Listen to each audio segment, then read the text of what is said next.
Recently, a friend of mine was telling me a story about the time that she and so many of her fellow parishioners were disgruntled about their new pastor. They weren't too keen on his personality or the way he tried to run the parish. So a group of them would get together regularly, for lunch, dinner, maybe drinks, allowing the opportune time to air their grievances. But she said to me that their conversation inevitably turned to a nasty criticism of the pastor. And even though she agreed with the criticism, she felt that their spirits were being dragged down. A steady diet of criticism and complaint was poisoning them. They might as well have had the seraph serpents biting them. The effect was the same. Their social gatherings, she said to me, had become toxic, and they were dying inside because of it.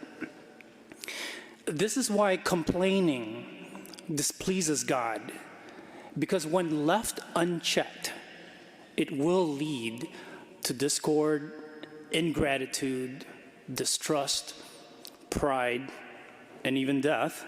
As we heard in our first reading from Numbers, we heard some loud complaining.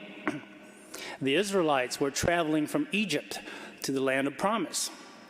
Their journey was long and difficult and obviously frustrating, which led them to complain against God and against Moses that they were rescued from slavery in Egypt, only to die from hunger and thirst in the desert. They even complained about the food that they had. They complained about how wretched their food was. Perhaps a little bit more gratitude would have been in order. So God punished them by sending snakes that bit them, and many who were bitten died. Eventually, the Israelites recognized their sinfulness and repented, and God saved them according to his will and providence.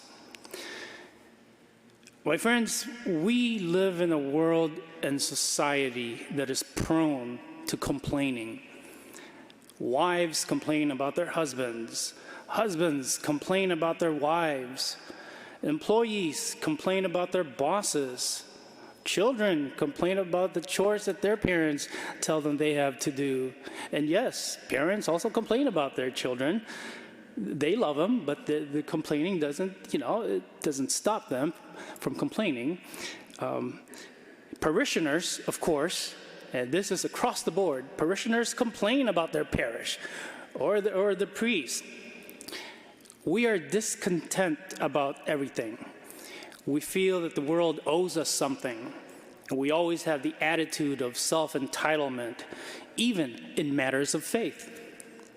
I was like, only my spirituality matters, my own spirituality matters. Or if you can't do this or can't do that, I'm leaving the parish or I'm leaving the church. My dear friends, we need to be aware. We need to beware of the spirit of complaining that we might be harboring and we just don't realize it.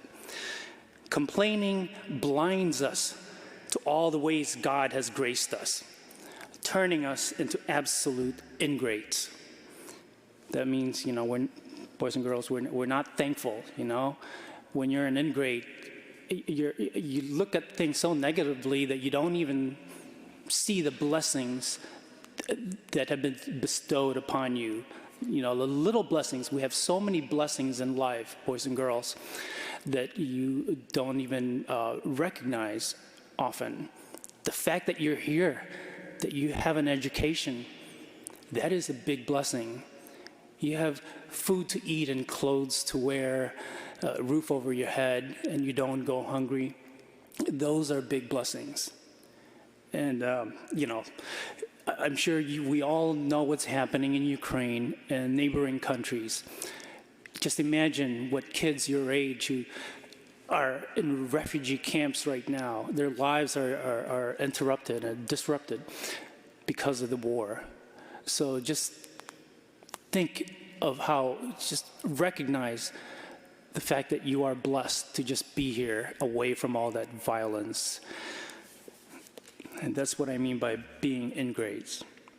Complaining poisons our spirits, our attitudes, and it infects the attitudes of others. It discredits the gospel of Jesus. And ultimately, it destroys our trust in God to take care of us. Put simply, it just sucks the joy out of life. It robs us of our strength. Happiness comes a lot easier when we stop complaining about our problems and we start being grateful for all the problems that we don't have. Hello, OLPH. My name is Mary Lynn Januszewski, and I'm the Director of Finance and Operations at Our Lady of Perpetual Help Parish in Glenview, Illinois. And this message comes to you with heartfelt gratitude and thanks for your ongoing generosity and support of OLPH Parish. This overwhelming generosity allows us to continue to serve and to minister to the parish community in so many different ways. So thank you, OLPH, for all you do. You are much appreciated.